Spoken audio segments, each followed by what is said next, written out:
जी, मैं उनकी बात से सहमत हूं।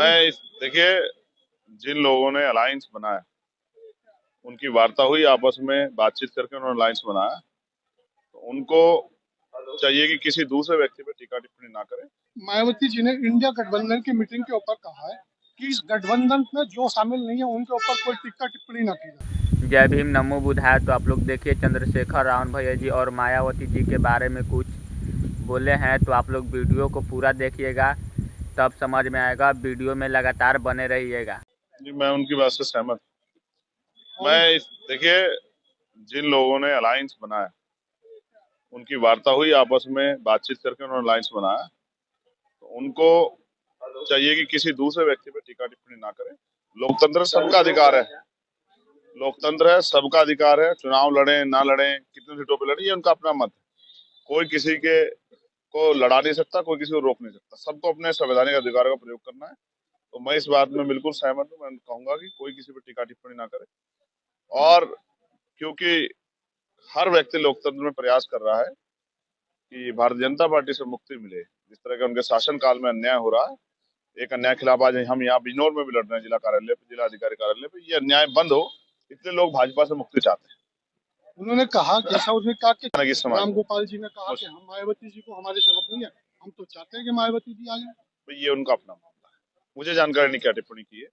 और ये जो है, उनको दोनों दलों का अपना मामला है। वो उनसे, मायावती जी बड़ी नेता है, वो उनका अपना मामला है। उन्होंने तो मिलकर 2019 में चुनाव भी लड़ा था। तो क्या अचानक क्या नाराजगी होगी, वो बेहतर जानते होंगे आप। आपका जो नगीने से चुनाव लड़ने का है वो पूरा फाइनल हो चुका है? हाँ, फाइनल है ना। आजाद समाज पार्टी के लोग ये चाहते हैं। उन्होंने दो नगीना पार्लियामेंट में 3 बार अलग अलग लोगों को मौका दिया। 2008 में सीट बनी परिसर में 9 के 9 में यहाँ से समाजवादी पार्टी के लोगों को मौका मिला, उनके सांसद रहे।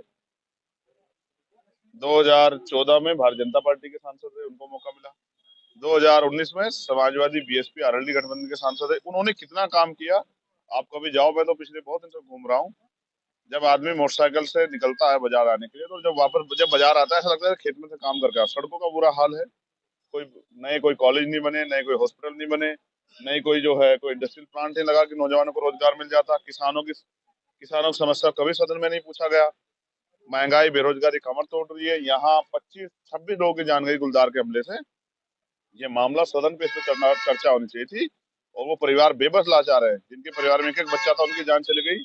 ना अधिकारी सुन रहे हैं कि जनता की ये मांग है कि यहाँ से कोई आवाज जो राष्ट्रीय स्तर पे इस हम उनकी समस्या को उठाए। क्योंकि देखिए, जो यहाँ समस्या है वो यहाँ से सरकार के पास की जो बीच की कड़ी है, वो यहाँ का सांसद है। जब यहाँ से सांसद समस्याओं के लिए सदन में बोलेगा, तो सरकार के प्रति जवाबदेह होगी। मैं यहाँ खड़ा होकर सड़क पे बोलता हूँ, क्यों सुनेगी सरकार मेरी बात? तो इसलिए जब सांसद वहां नहीं बोलेगा, सरकार सुनेगी कैसे? सुनेगी नहीं, सरकार को पता नहीं होगा, तो उस पर अमल कैसे होगा? तो जनता के क्षेत्र का विकास कैसे होगा? इसलिए सर, सांसद जिन्हें अपना काम अच्छे से करेंगे, लोगों के मन में ये गुस्सा है कि अब हम ऐसे लोगों को मौका देना चाहते हैं, अब हम लड़ने वाले व्यक्ति को मौका देना चाहते हैं। एक मजबूत आवाज जो यहाँ से जाके सदन में हमारे हितों की रक्षा करे, जो संविधान पे हमला हो रहा है उस पर भी आवाज उठाए, और तमाम तरह की मुसीबतों से हमें महफूज रखे, और हमारी आवाज बन के हमारी लड़ाई लड़े। क्योंकि निर्दोषों के साथ बहुत बड़ा अन्याय यहाँ हो रहा है। रेप हत्या होते हैं, पुलिस कोई कार्रवाई नहीं कर पा रही। लोगों की जमीन कब्जा ली गई है। बहन बेटियों का, एक बेटी 1.5 महीने से गायब है, अभी तक पुलिस ने बरामद नहीं कराई। और जिन्होंने उसको अगवा किया था, वो जेल चले गए। वो पिता रोता हुआ घूम रहा है। अगला सवाल मेरा आपसे है कि क्या गठबंधन से रहेंगे या कोई अभी आपस में? देखिए, हम अपनी तैयारी कर रहे हैं, क्योंकि पिछली बार जब गठबंधन हुआ तो भी पुराना परिणाम हमारे पक्ष में नहीं आ पाया। उसका एकमात्र कारण ये था कि चुनावी तैयारी मजबूत नहीं थी। हम तैयारी कर रहे हैं, भविष्य में जो होगा वो सब आपके सामने आएगा। और मेरा ये मानना है, जो कुछ होगा वो नगीना क्षेत्र के लिए, उत्तर प्रदेश और देश के लिए वो अच्छा ही होगा। हमारा प्रयास रहेगा कि सब अच्छा।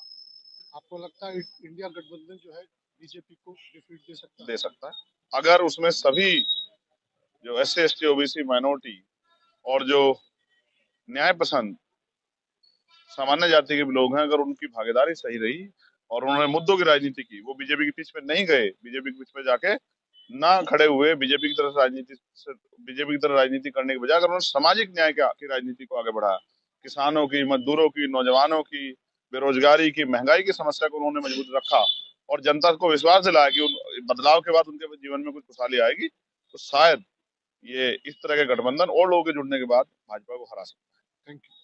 ये थे हमारे साथ चंद्रशेखर आजाद जी। मैं संजीव शर्मा, बिजनौर यूपी। तो आप लोग वीडियो को पूरा देख लिए होंगे और आप लोग को समझ में आ गया होगा कि चंद्रशेखर रावण भैया जी ने मायावती जी के बारे में क्या क्या बोले। तो मैं आज इस वीडियो को यहीं पर समाप्त करता हूं और आप लोग चैनल को सब्सक्राइब कर लीजिएगा ताकि आप सभी को अगला वीडियो का नोटिफिकेशन मिलता रहे। जय भीम, नमो बुद्धाय, थैंक यू सो मच।